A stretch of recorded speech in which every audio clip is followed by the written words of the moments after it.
అందరికీ నమస్కారాలు. ఈరోజు రాష్ట్రంలో ఓటర్ లిస్టులో అవకతవకలైతే అడ్డు అదుపు లేకుండా పోయే పరిస్థితి వచ్చింది. వైసీపీ ఓడిపోతామనే భయంతో ఈరోజు ఓటర్స్ లిస్టు తారుమారు చేయడానికి దొంగ ఓట్లని ఎన్యూమరేట్ చేయడానికి ప్రయత్నం చేస్తున్నారు. దేశ చరిత్రలో ఎప్పుడూ లేని విధంగా ఈరోజు ఈ ఓటర్స్ మ్యానిపులేషన్ స్టార్ట్ అయింది. చరిత్రలో ఎప్పుడు కూడా మొన్న కూడా ఎలక్షన్ కమిషన్ చెప్పారు, ఓటర్ లిస్ట్ అనేది ఎన్నికల అధికారులు తయారు చేస్తారు. రాజకీయ పార్టీలు ప్రచారం చేసి ఓట్లు వేయించిన ప్రయత్నం చేస్తారు. కానీ ఈరోజు దుర్మార్గం ఏంటంటే ఎక్కడ చూసినా దొంగ ఓట్లు చేర్పించడం, తెలుగుదేశం పార్టీ సానుభూతి పరుల ఓట్లు తీసేయడం, ఎక్కడికక్కడ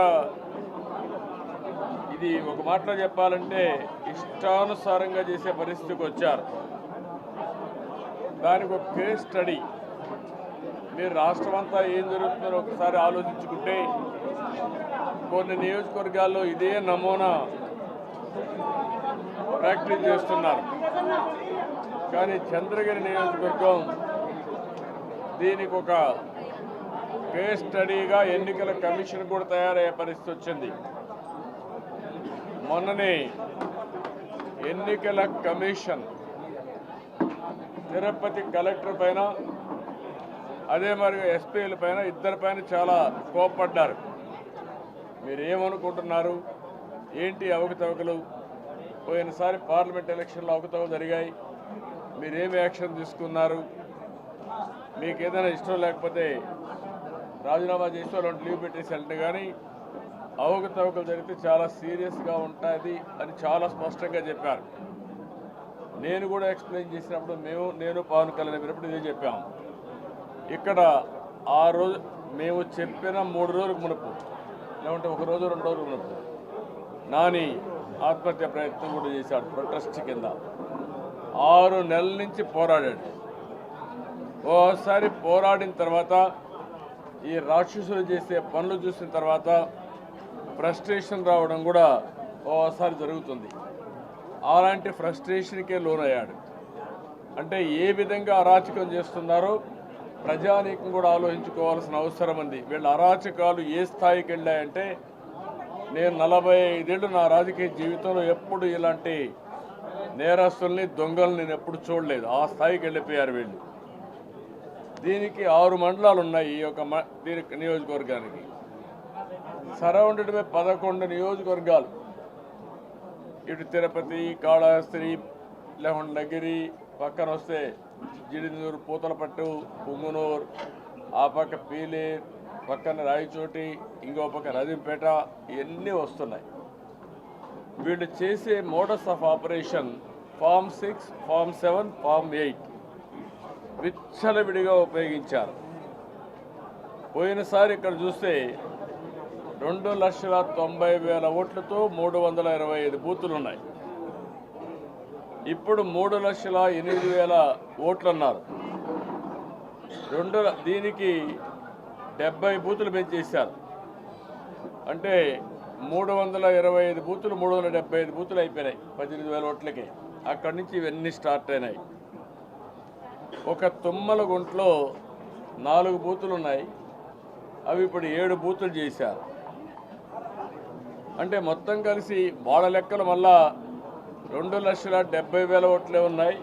అది 3,08,000 ఓట్లు అయినాయని చెప్పి మాట్లాడే పరిస్థితికి వచ్చారు. అప్పటికి కూడా 38,000 ఓట్లు మార్పులు కొత్తగా వచ్చినట్టు ఉన్నాయి. ఇందులో 25,000 ఓట్లు కొత్త ఓట్లు ఫామ్ 6లో చేర్పించేశారు. అందులో 25,000 ఓటర్లో 6,000 మంది 40-85 సంవత్సరాల ఓటర్స్ అన్నమాట, వయసు ఉండేవాళ్ళు. వాళ్ళు ఎక్కడి నుంచి వచ్చారో ఎవరికీ తెలియదు. ఈ 13,000 ఓట్లు మన వాళ్ళు చాలా హోంవర్క్ కూడా చేశారు. హోంవర్క్ చేసి చాలా సిస్టమేటిక్గా పిఎస్సి 13,928 ఓట్లు పిఎస్సి కింద ఉన్నాయి. అంటే photo similar entries. Photo similar entries చూస్తే 14,000 ఉన్నాయి. దాంట్లో మీరు చూస్తే ఇది ఒక ఎగ్జాంపుల్. సంగీతం హరి హరినది సంగీతం హరి అది వచ్చి హరి సంగీతం సంగీత హరి. ఈ ఫోటో చూడండి, ఒకటి తిరుపతి ఒకటి చంద్రగిరి. తిరుపతి ఓటుని దీంతో మార్చేసుకున్నారు. ఇంటి పేరు వెనకాల పెట్టారు, ఒక దాంట్లో ముందు పెట్టారు. ఇది ఒక ఎగ్జాంపుల్. అదే మరి ఇంకో పక్కన చూస్తే శ్రావ్య దోవాల శ్రావ్య చంద్రగిరి కాళహస్తి. అంటే ఎంత బరిదిగిచ్చేశారంటే అంత బరిదిగిచ్చారు. ఇంకొక ఓటు ఇక్కడ మల్లంగుంట్ల మహేష్ పీలేరు. మల్లంగుంట్ల మహేష్ కోర్టు బ్లర్ చేసి చంద్రగిరి. ఇదేం చేశారు? బ్లర్ చేశారు. అంటే బ్లర్ చేసి ఓట్లు మార్చేశారు. అదే మరి ఇంకో ఒకటిని కాదు, అన్నీ ఇదే మారిగా. ఇంకో పక్క తిరుపతి చంద్రగిరి. ఇది నందిని పసుమూర్తి నందిని పసుమూర్తి చంద్రగిరి తిరుపతి 2 బ్లర్ చేసేసారు. ఇంకా ఇది చూసే పని లేదు. ఈ పేరుతో వెళ్ళిపోతారు. అంటే ఆఫీసర్స్ ఏ లెవెల్లో కొల్లుడయ్యారంటే ఆ లెవెల్లో కొల్లుడయ్యారు. అదే ఎన్నికల కమిషన్ అడిగింది. ఇవి మీకు తెలియకుండా మీ రిటర్నింగ్ ఆఫీసర్ యొక్క కోడ్ నెంబర్ వాళ్ళకి ఇచ్చి వాళ్ళు డైరెక్ట్గా ఎంట్రీ చేసే పరిస్థితికి వచ్చారు. వాళ్ళు దొంగతనంగా వాళ్ళు ఎంట్రీ అయ్యి దొంగతనంగా చేస్తే వాళ్ళపైన యాక్షన్ తీసుకుంటాం, అది కూడా నేరమే. కానీ మీ యొక్క పాస్వర్డ్ వాళ్ళకి ఇచ్చి వాళ్ళు డైరెక్ట్గా ఎంట్రీ చేసుకునే పరిస్థితి వస్తే వేర్ ఆర్ యు గోయింగ్? మీరు కూడా దీని మీద కొల్లు డైరెక్ట్ అవుతుందని చెప్పి చాలా స్పష్టంగా కూడా వార్నింగ్ ఇచ్చారు. మల్లగుంట్ల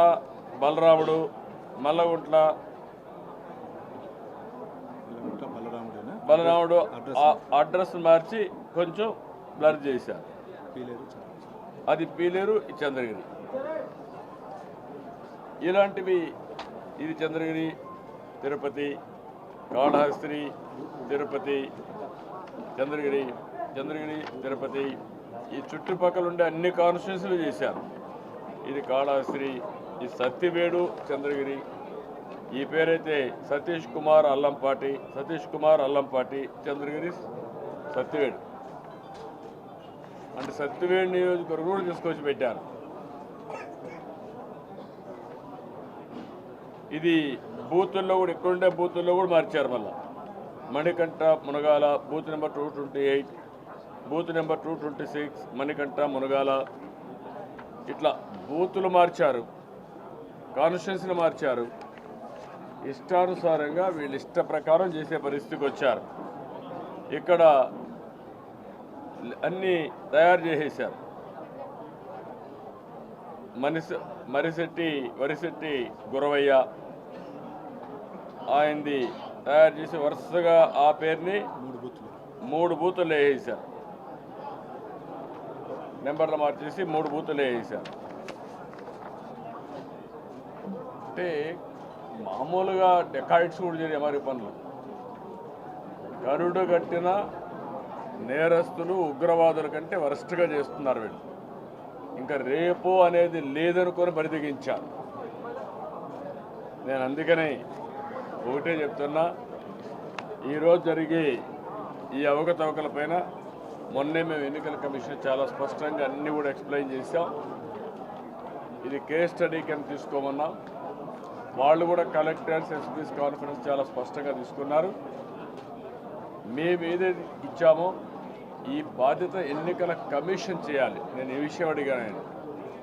ఇది మా డ్యూటీ కాదు. ఎప్పుడు రాజకీయ పార్టీ కార్యకర్తలు అనేవాళ్ళు ఆనరీగా పనిచేస్తారు. ఇది ఫుల్ టైం కార్యకర్తలు కాదు. ఎవరైతే ఉద్యోగస్తులు ఉన్నారో ఓటర్స్ ఎన్యూమరేట్ చేసేవాళ్ళు వాళ్ళు డబ్బులు పే చేస్తారు. వాళ్ళకి ఎలక్షన్ డ్యూటీ ఒక రెస్పాన్సిబిలిటీ. అలాంటి ఎలక్షన్ డ్యూటీ రెస్పాన్సిబిలిటీగా ఉన్నప్పుడు ఇందులో తప్పులు జరిగితే జైలుకు పంపించే ప్రొవిజన్ కూడా ఉంది. మామూలు కూడా కాదు, ప్రాసిక్యూషన్ జైలుకు కూడా పంపించే అవకాశాలు ఉన్నాయి. మీరు ఇలాంటి ఉంటే ఇంత తేలిగ్గా మీరు తీసుకోగలిగారంటే ఆఫీసర్లందరూ మీ ఐఏఎస్ ఆఫీసర్లు కూడా ఇష్టానుసారంగా చేస్తున్నారని చెప్పాం. దీనికి కారణం కూడా టీచర్స్ని, సీనియర్ అధికారుల్ని, అనుభవం ఉండేవాళ్ళని వేయకుండా వీళ్ళకి కావలసిన సచివాలయ స్టాఫ్ వేసి అక్కడి నుంచి ఇలాంటి అవకతవకల కంటికి ఫ్లడ్ గేట్స్ ఓపెన్ చేసే పరిస్థితికి వచ్చారు. అప్పుడు వాళ్ళు అది కూడా నోట్ చేసుకొని ఇప్పుడు కొత్తగా టీచర్స్ని వాళ్ళు కూడా రిక్రూట్ చేసే పరిస్థితికి వచ్చారు. ఇవన్నీ కూడా ఈ అవకతవకలు చేసిన తర్వాత లాస్ట్ టైం కూడా మీరు చూశారు పార్లమెంట్ ఎన్నికల కమిషన్ యొక్క ఇది కూడా ఆధార్ కార్డు కూడా మొత్తం వాడి ఇష్ట ప్రకారం ప్రింట్ చేసి బోగస్ కార్డ్స్ అన్ని డిస్ట్రిబ్యూట్ చేసే పరిస్థితికి వచ్చారు.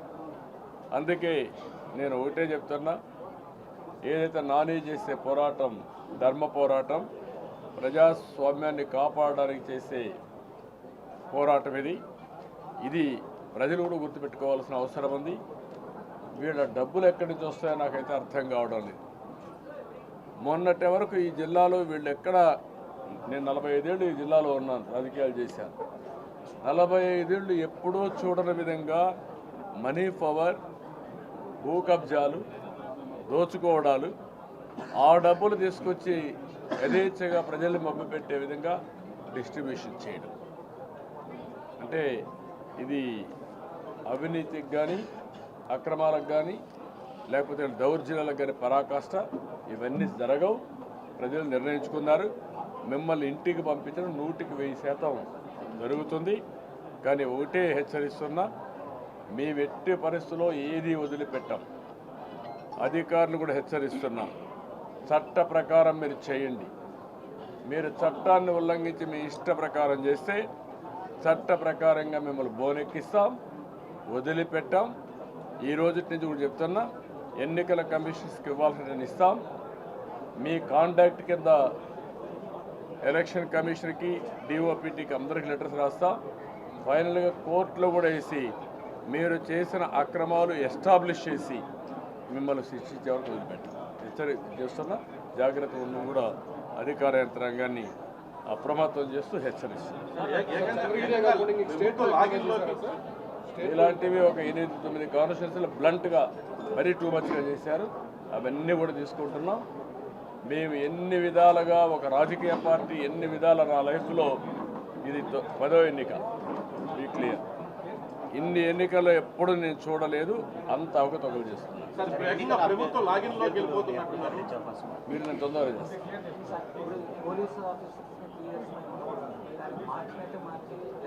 అవి కూడా చెప్పాం, మార్చి ఒక 2 నెలలు వేరే దగ్గర మళ్ళా తీసుకొస్తున్నారు. అవి కూడా చెప్పాం, అన్నీ కూడా డీటెయిల్స్ ఇచ్చాం. ఎప్పటికప్పుడు మేము ఎలక్షన్ కమిషన్ కూడా చెప్తాం, అవన్నీ కంట్రోల్ చేస్తాం.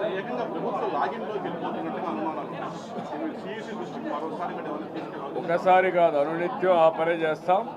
మీరు చెప్పినది కరెక్ట్. లాగిన్ పాస్వర్డ్ వాళ్ళకి ఇచ్చేశారు. వాళ్ళు ఇంట్లో కూర్చొని ఎంఆర్ఓ ఆఫీసులో ఎట్లయితే పనిచేస్తున్నారో ఆ విధంగా వాళ్ళే పనిచేసుకుంటున్నారు. ఇష్టానుసారంగా ఫామ్ 6, 7, 8 ఏది వస్తుంది కొట్టేస్తున్నారు. అది క్లియర్గా ఎస్టాబ్లిష్ అయింది. గూగుల్ కంప్లైంట్ చేసింది. అవన్నీ కూడా మొత్తం ఎన్నికల్లో వాలంటరీ వ్యవస్థ ఉంటుందని చాలా స్పష్టంగా వాళ్ళు రిపీట్గా చెప్పారు. నేను వాళ్ళకు కూడా చెప్తున్నా, మీరు ఇన్వాల్వ్ కావద్దండి. ప్రజలకు మేలు చేయడం వరకు మీరు ఉండండి. మిమ్మల్ని మేము గౌరవిస్తాం. కానీ ఇన్వాల్వ్ అయ్యే ఒక పార్టీకి మాత్రం పనిచేస్తే మాత్రం కరెక్ట్ కాదు.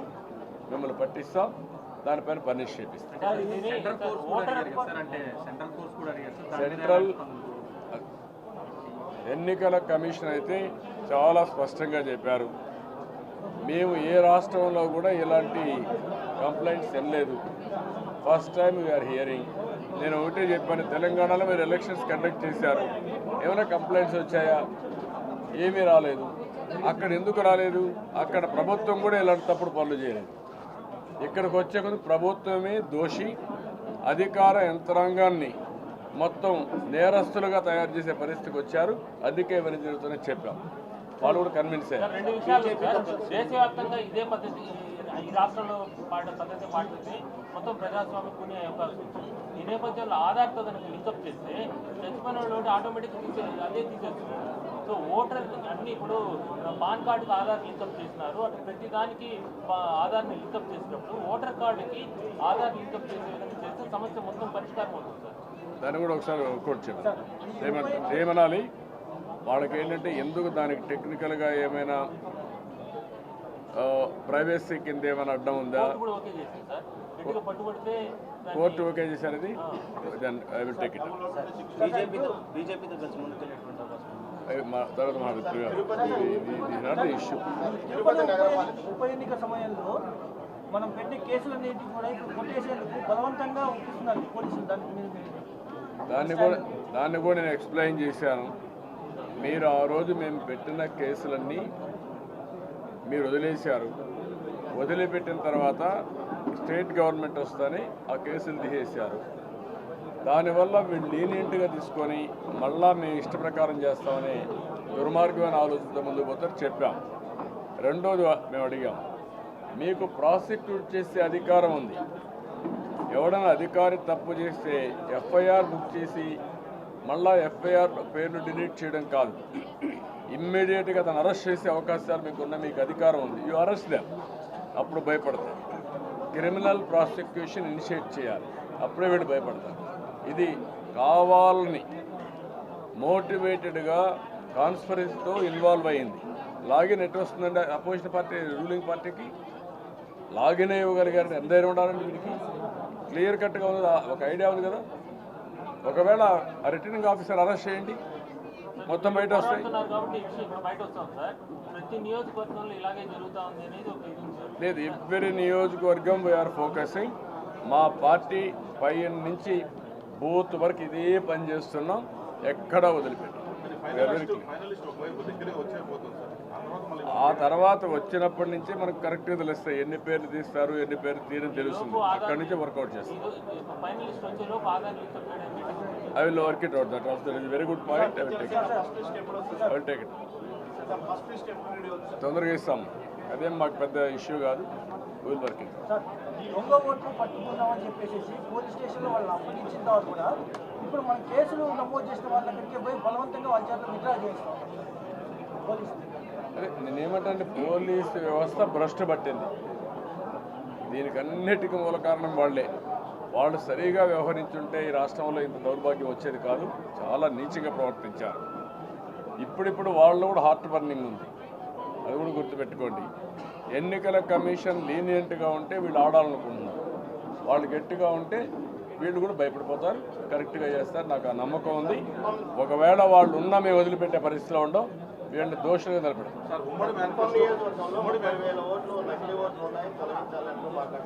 ఎక్కడ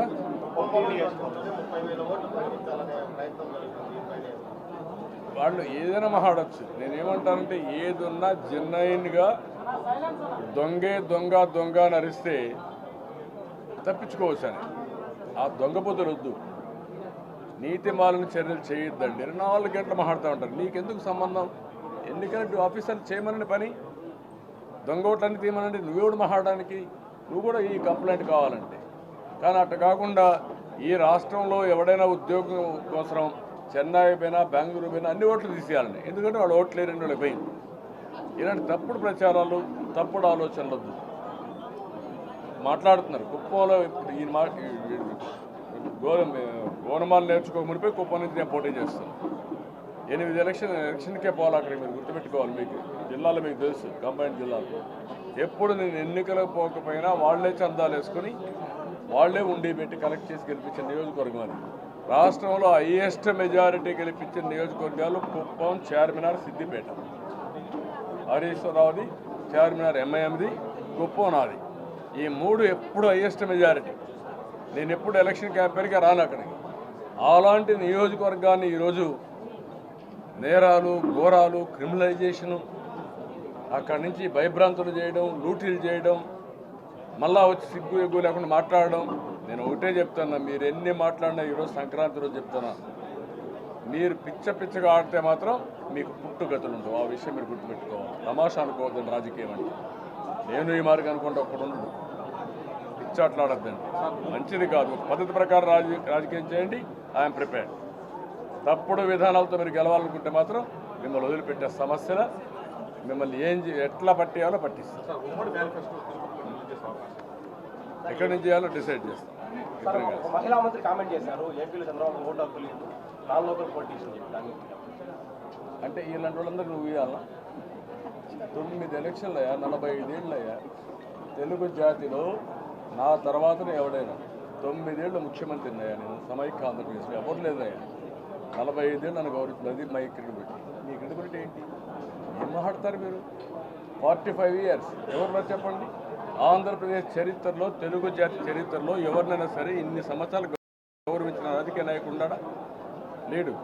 అలాంటి గౌరవాన్ని నాకు ఇస్తే నన్ను కూడా విమర్శించే పరిస్థితి వస్తే మీకు అడ్రస్ లేని వాళ్ళు, మౌనమాలు తెలియని వాళ్ళు ఏం మాట్లాడతారు? ఎక్కడ చూసి పుట్టారండి? మా వెనకాల తిరిగిన వాళ్ళు వీళ్ళే మాట్లాడతారు. మీరు రాష్ట్రంలో వాలంటీర్లంతా కూడా అంగన్వాడీ వాళ్ళందరూ కూడా సమ్మె చేస్తున్నారు. అందుకే అంగన్వాడీ కూడా చేసుకోకుండా చాలా దుర్మార్గం. అది చాలాసార్లు ఖండం చేశాం. అంగన్వాడీని మోసం చేశారు, అందరినీ మోసం చేశారు. సిపిఎస్ అందరూ వాళ్ళని మోసం చేశారు. కనీసం వాళ్ళతో మాట్లాడే పరిస్థితులు లేరు. ఇది చాలా దారుణం. బెదిరించి భయభ్రాంతులు చేసి సరెండర్ చేసుకోవాలని ఆలోచిస్తున్నారు. ఇప్పుడు ప్రజలు కూడా ఎంప్లాయీస్ కూడా తిరుగుబాట్లు చేస్తున్నారు. ఆ తిరుగుబాట్ల ప్రధానంగా అంగన్వాడీ చేస్తున్నారు. చాలా బాగా చేస్తున్నారు. వాళ్ళు అప్రిషియేట్ చేస్తున్నారు, గట్టిగా ఉన్నారు. తప్పకుండా న్యాయమైన కోరికలు తీర్చింది తెలుగుదేశం పార్టీ, మళ్ళా తీర్చబోయే తెలుగుదేశం ప్రభుత్వం. Very clear.